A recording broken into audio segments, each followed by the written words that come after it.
Bonjour, bienvenue à vous les formateurs. Je suis Fabien Expili, consultant ingénieur en formation depuis près de 20 ans.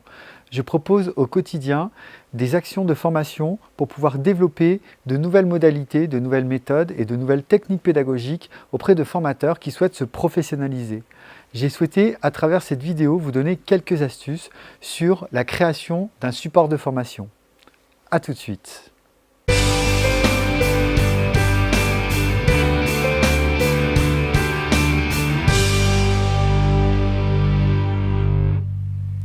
Le choix du support de formation est primordial. Vous avez différents types de supports aujourd'hui qui peuvent permettre de créer de l'interactivité, de faire un mémo par exemple d'une formation, de travailler sur un contenu. Il va falloir pour cela vous poser 4 principales questions. La première question, est-ce que vous souhaitez utiliser un support pour travailler sur le contenu immédiatement? Donc c'est-à-dire si vous souhaitez avoir un support de formation avec un certain nombre d'éléments d'information sur lesquels vous allez tout de suite travailler avec vos apprenants. Deuxième question à vous poser, est-ce que vous souhaitez simplement avoir un mémo? C'est-à-dire, là, vous choisissez en tant que formateur de ne pas forcément développer un sujet de A à Z, mais vous allez parsemer du coup votre discours d'éléments concrets sur lesquels ensuite vous allez donner un mémo. Troisième question, est-ce que vous souhaitez créer de l'interactivité? Donc c'est-à-dire, est-ce que vous choisissez des supports de formation numériques, des vidéos, des podcasts ou autres qui peuvent permettre à un moment donné de créer de l'interactivité et de créer du coup un échange avec vos stagiaires? Quatrième question, est-ce que vous souhaitez proposer un exercice? Donc le support de formation peut aussi être en lien avec celui-ci. Si vous souhaitez utiliser votre support pendant que vous expliquez le contenu de la formation, vous allez devoir faire attention à respecter quelques petites règles. Donc c'est-à-dire, il va falloir déjà utiliser un discours qui soit explicite. Donc c'est-à-dire que le contenu doit être abordable, facilement compréhensible.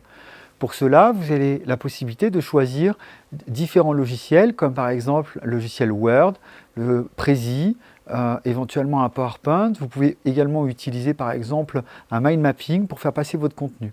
Ensuite, il va falloir faire attention à utiliser un vocabulaire simple et efficace. Il faut que le niveau de langage que vous utilisez soit courant. Lorsque vous êtes en fin de formation, vous pouvez par contre, après par la suite, utiliser un vocabulaire qui soit plus technique. Mais faites attention au départ à ce qu'il soit compréhensible par tout le monde. N'oubliez pas, comme nous l'avons expliqué dans les premières vidéos, vous devez être capable de faciliter la compréhension de vos apprenants. Troisième élément auquel vous allez devoir faire attention, ça va être d'écrire pour les autres. Partez du principe que tout le contenu que vous écrivez, vous ne l'écrivez pas pour vous. Vous ne devez pas écrire pour être compris vous-même. Vous devez écrire pour que les autres puissent vous comprendre. Lorsque vous aurez compris cet élément-là, vous allez voir que vous allez écrire d'une façon complètement différente.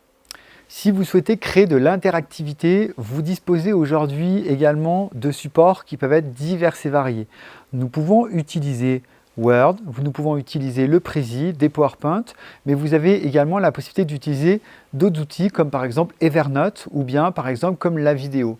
L'avantage de ces supports, c'est qu'ils vous permettent d'incruster par exemple des liens hypertextes, des liens vidéo.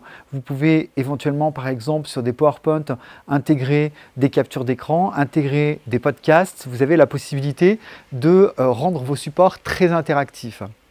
L'objectif, ça va être bien entendu de pouvoir l'utiliser au quotidien, tout de suite, lorsque vous êtes en formation, mais c'est aussi que vos apprenants puissent réutiliser les supports lorsqu'ils sont chez eux et qu'ils ont besoin de revenir sur un certain nombre d'éléments. Partez du principe que des supports interactifs vont vous permettre aussi à un moment donné de faciliter la compréhension et la mémorisation. Vous avez également aujourd'hui avec Google Drive la possibilité de créer ce qu'on appelle un tableau blanc. Donc le tableau blanc va permettre aussi de par exemple pouvoir écrire un support à plusieurs si les personnes sont à distance. Privilégiez ce type d'outil qui facilite la mémorisation et surtout dynamise la motivation de vos apprenants. Vous allez voir que dans votre quotidien de formateur, vous allez découvrir de nouveaux outils et ils n'ont pas terminé, ils n'ont pas fini du coup de se développer en fonction de toutes les nouvelles modalités pédagogiques que l'on peut trouver aujourd'hui sur le marché. Donc sachez que si jamais par exemple vous souhaitez créer des mémos, vous allez pouvoir utiliser des logiciels précis, comme par exemple Word, comme PowerPoint. Vous pourrez faire des fiches de synthèse en utilisant par exemple des schémas, en utilisant des graphiques, en privilégiant les images pour faciliter la compréhension. Si vous souhaitez proposer un exercice, vous pouvez également faire un exercice sous forme de podcast, sous forme de vidéo, ou éventuellement faire une consigne dans un document Word ou PDF.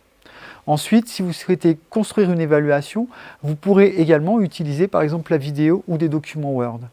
Surtout, quand vous allez faire le choix de l'outil et du support que vous allez utiliser, faites attention à vous dire quelle est la finalité, quel est l'objectif de ce support et de cette évaluation ou éventuellement du contenu que je veux faire passer.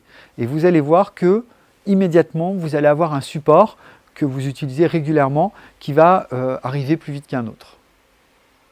Je vous propose 3 conseils à mettre en pratique dès demain.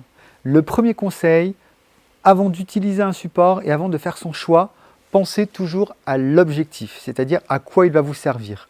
Est-ce que c'est un mémo? Est-ce que je vais l'utiliser pour le contenu? Est-ce que je vais l'utiliser pour évaluer? Est-ce que je vais l'utiliser par exemple comme exercice? Deuxième conseil, faites attention à identifier le support de formation qui sera le plus pratique pour vos apprenants. Pensez bien, comme je vous l'ai expliqué sur les autres vidéos, il faut toujours vous centrer sur vos apprenants. Donc essayez de réfléchir à celui qui sera le plus agréable pour eux. Troisième conseil, essayez de préparer votre support au moins 2 jours à l'avance. Pourquoi? Parce que cela va vous permettre d'avoir le temps de le relire, de corriger éventuellement vos fautes d'orthographe, de vérifier les coquilles que vous pourriez avoir au niveau de la rédaction ou au niveau de la syntaxe par exemple. N'oubliez pas que le support de formation est un des éléments qui va être important pour pouvoir du coup dynamiser vos formations, les rendre beaucoup plus interactifs et surtout pour faciliter la mémorisation. Nous arrivons à la fin de cette vidéo. J'espère qu'elle vous aura été utile. Je vous invite à vous abonner à ma chaîne YouTube si vous souhaitez avoir d'autres vidéos. N'hésitez pas à poster des commentaires si vous avez des questions, je me ferai un plaisir d'y répondre. N'hésitez pas également à partager cette vidéo auprès de l'ensemble de vos contacts. À bientôt pour une prochaine vidéo.